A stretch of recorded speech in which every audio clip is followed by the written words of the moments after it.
नमस्कार दोस्तों, स्वागत है आप सभी का online data study YouTube channel पर। इस वीडियो में हम बात कर रहे हैं कई बड़ी और लेटेस्ट अपडेट के बारे में जो कि संबंधित है यूपी टीजीटी बिजली परीक्षा को लेकर।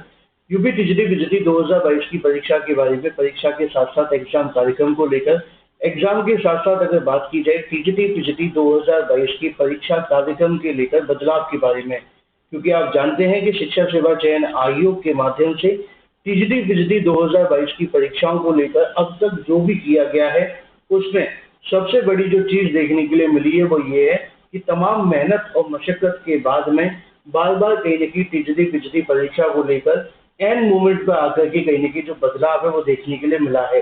लेकिन टीजीटी और पीजीटी दोनों ही परीक्षाएं 2022 से लटकी हुई है, चाहे वो पुराना आयोग रहा हो या नया आयोग। अभ्यर्थियों के लिए दोनों कहीं न कहीं पूरे तरीके से सुस्ती भरे देखने के लिए मिले हैं, क्योंकि दोनों ही परीक्षाओं के अंदर बार बार कहीं न कहीं बदलाव होता रहा। पहले पुराना आयोग की कहीं न कहीं वजह से परीक्षा लटकी रही, क्योंकि उसमें सदस्य और अध्यक्ष नहीं थे। अब जब नए आयोग का गठन हुआ, इसमें सदस्य भी आ गए, इसके अलावा अध्यक्ष भी आ गए, और इसी के साथ साथ अगर बात की जाए टीजीटी बिजली परीक्षाओं के बारे में, तो उसको लेकर कहीं न कहीं जो चीज है वो और ज्यादा कहीं न कहीं गोल गोल घूमती जा रही है। डिटेल में बात करते हैं। चैनल को सब्सक्राइब करके बेल आइकन को दबा दें, वीडियो को लाइक कर दें, जिससे कि आपको सही और ऑथेंटिक जानकारी ऑनलाइन अडाफा स्टडी यूट्यूब चैनल के माध्यम से मिलती रहे। शिक्षा सेवा चयन आयोग के अंदर सबसे पहले सदस्यों की नियुक्ति हुई थी, है ना। और सदस्यों की नियुक्ति होने के बाद ही उन्होंने एक दो हफ्ते के अंदर एक प्रस्ताव बना करके शासन को भेज दिया था कि उनका जो वेतन है बढ़ा दिया जाए।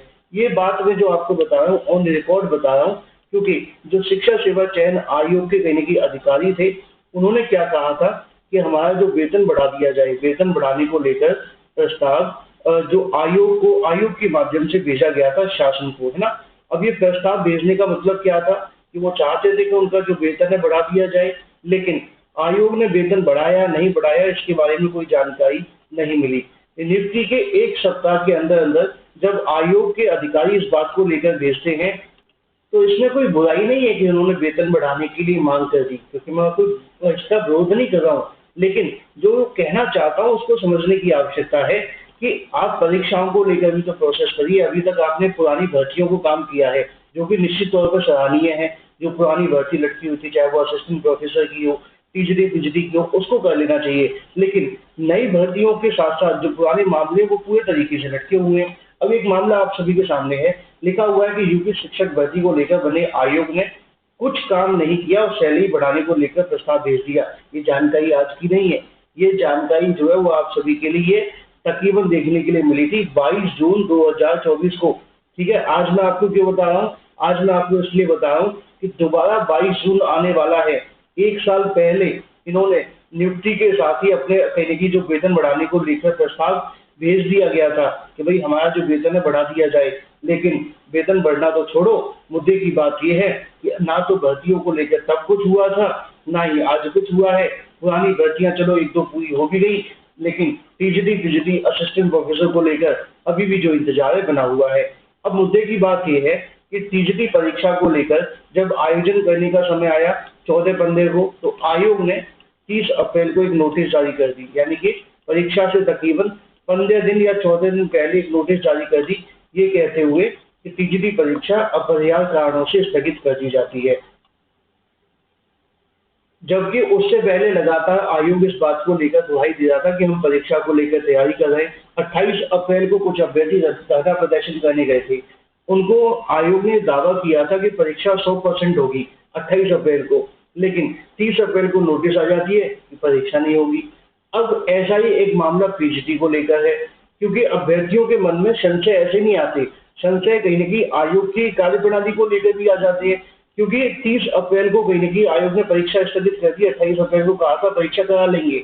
अब आपके सामने 28 मई को जब ये वीडियो बनाया जा रहा है, तो परीक्षा 18 और 19 जून को होने वाली है।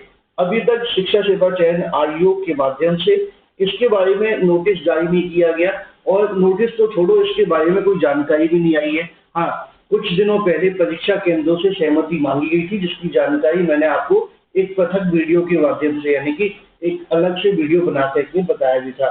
लेकिन अब अभ्यर्थियों के मन में सवाल ये है कि क्या इसके बारे में सारी तैयारियां हो चुकी हैं, क्योंकि आप जानते हैं कि परीक्षाओं को लेकर आयोग छोटी-छोटी जानकारी नहीं देगा। ये सच है कि ऐसा नहीं बताएगा कि हमारे पास परीक्षा केंद्र बन गए, क्वेश्चन पेपर बन गए। अभ्यर्थियों को तो नहीं जानकारी मिलेगी, जो हमें सूत्रों से जानकारी मिलती है मैं बता देता हूँ। लेकिन दिक्कत ये है कि अभ्यर्थियों के अंदर ही संशय बना हुआ है कि परीक्षा अब हो पाएगी कि नहीं हो पाएगी, क्योंकि टीजीटी-बीजीटी को लेकर जब आयोग ने परीक्षा कार्यक्रम जारी किया था, तब अभ्यर्थियों को बहुत ज्यादा उम्मीदें थी कि टीजीटी की परीक्षा अब तो हो ही जाएगी, क्योंकि स्कूल बंद होते हैं 14-15 मई को, परीक्षा केंद्रों को लेकर भी दिक्कत नहीं आएगी और भी बहुत सारी बातें। लेकिन भावी परीक्षा स्थगित हो गई। अब सेम मामला पीजीटी को लेकर खड़ा हो गया है। अब पीजीटी की परीक्षा होने जा रही है और 20 दिन का भी समय नहीं बचा हुआ है ना। अब अभ्यर्थियों को उम्मीद है कि आयोग इसके बारे में कोई जानकारी दे दे, जिससे कि उनको ये कंफर्म हो जाए कि परीक्षा होने वाली है। कहीं ऐसा ना हो कि जो पहले हुआ था पीजीटी परीक्षा 15 दिन पहले टीजीटी की तरह पीजीटी के लिए भी कोई नोटिस आ जाए। ये अभ्यर्थियों के अंदर डर है और वो लगातार मुझसे इसके बारे में कमेंट करके पूछते रहते हैं कि सर क्या होगा, क्या टीजीटी की परीक्षा की तरह पीजीटी परीक्षा स्थगित तो नहीं हो जाएगी। हालांकि मैंने उनको इसके बारे में जानकारी दी है। मैं आज भी अभ्यर्थियों से, इसके अलावा आयोग के अधिकारियों से या जो भी मेरे सूत्र है वहां से जानने की कोशिश कर रहा हूँ, तो रिस्पॉन्स तो यही मिलता है कि परीक्षा 100% कराए जाने को लेकर कोशिशें की जा रही है ना, तैयारी की जा रही है कि परीक्षा आपकी 18-19 जून को हो जाए। तो अब सही समय है कि शिक्षा सेवा चयन आयोग एक नोटिस जारी कर दे और जिससे अभ्यर्थियों को एक कंफर्मेशन मिल जाए कि जो पीजीटी की परीक्षा है वो 18 और 19 जून को आयोजित की जाएगी, जिससे अभ्यर्थी अपनी तैयारी करते रहेंगे और इस बात को लेकर संशय में नहीं रहेंगे। नहीं तो यूट्यूब पर वीडियोस बनते रहते हैं संशय, अभ्यर्थी परेशान रहते हैं। दूसरी जो चीज है टीजीटी को लेकर, अब टीजीटी के बारे में बताया गया था कि आपकी जो परीक्षा वो 21 और 22 को होने वाली है। टीजीटी परीक्षा को लेकर 21-22 जुलाई को आया था, एक न्यूज़पेपर ने ये कह दिया था कि 21 और 22 की जो परीक्षा है वो स्थगित कर दी गई है ना, आया था न्यूज में। लेकिन अब इसको लेकर भी अभ्यर्थी खासे परेशान है कि न्यूज़पेपर में जो जानकारी आ गई थी उसको लेकर कुछ नहीं बताया। हालांकि मैंने आपको बता दिया था अपने स्तर पे कि वो न्यूज़पेपर के अंदर दी गई जानकारी पूरे तरीके से गलत है, मिसप्रिंट है, या जिस भी पत्रकार ने लिखी है वो उसका कोई औचित्य है ही नहीं है ना। औचित्य का मतलब है कि उस जानकारी का कोई औचित्य नहीं है, उस व्यक्ति की बात नहीं कर रहा हूँ, या उनको इससे संबंधित जानकारी नहीं है या उनसे गलती हुई है। लेकिन मुद्दे की बात यह है कि ना तो उस अखबार के माध्यम से इसका खंडन किया गया, ना हमारी शिक्षा सेवा चयन आयोग के माध्यम से, जबकि दोनों में से किसी एक को तो कर देना चाहिए कि जो आपकी परीक्षा को लेकर जानकारी समाचार पत्र में दी गई है या तो वो गलती से आ गई है, मिसप्रिंट हो गई है। ना समाचार पत्र ने अपनी कोई जिम्मेदारी समझी और ना ही शिक्षा सेवा चयन आयोग ने। अब आयोग को बड़ा फैसला लेना चाहिए और पीजीटी की तरह पीजीटी को लेकर एक क्रूशियल समय आ चुका है, इम्पोर्टेंट समय है, क्रिटिकल समय है। इस समय पर अभ्यर्थी परेशान भी होते हैं और तैयारी भी करनी होती है। तो इससे अच्छा यही है कि परीक्षा के बारे में जानकारी दे दी जाए। मैं अपने स्तर से जो जानकारी जुटाता हूँ उसको आपको दे देता हूँ। मैंने आपको बताया है कि आयोग से जो मुझे जानकारियाँ मिल पा रही हैं, टीजीटी की परीक्षा 21-22 को कराई जाने की कोशिश है और पीजीटी की परीक्षा 18 और 19 जून को। रही बात ऑफिशियल नोटिस के बारे में, वो आयोग को जारी करना है। इसके बारे में आपकी जो मांग है वो अभ्यर्थी ने कई बार आयोग के सामने रखी हुई है और मैं भी इस चैनल के माध्यम से रखूंगा कि अच्छा यही होगा कि आयोग एक नोटिस जारी कर दे और अभ्यर्थियों की जो कहीं ना कहीं संशय वो खत्म हो जाए, क्योंकि टीजीटी को लेकर भी आयोग ने 28 अप्रैल को कहा था, लेकिन 30 अप्रैल को परीक्षा स्थगित हो गई। क्या था सही क्या नहीं हुआ आप भी जानते हैं। Thank you for watching this video.